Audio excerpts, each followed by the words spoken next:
So a moth goes into a podiatrist's office. "Come in," says the podiatrist. "What's the problem?" The moth drops down into the nearest chair and says, "What's the problem?"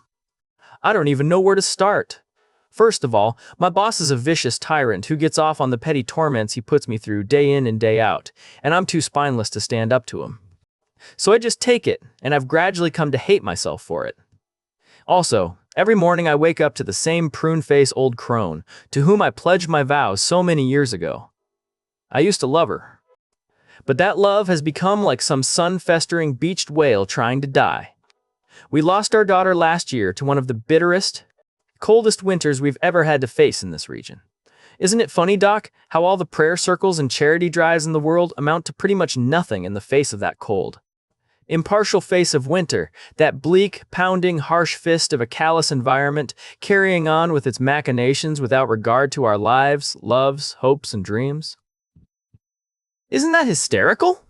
Doc? Oh, and then there's my son. Doc, I don't love him anymore.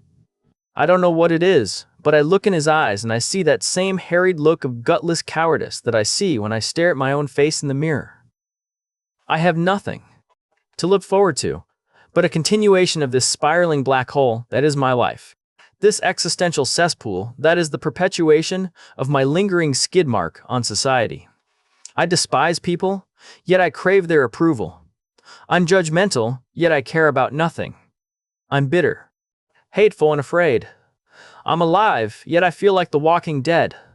This is it, Doc. I am a living, breathing disease.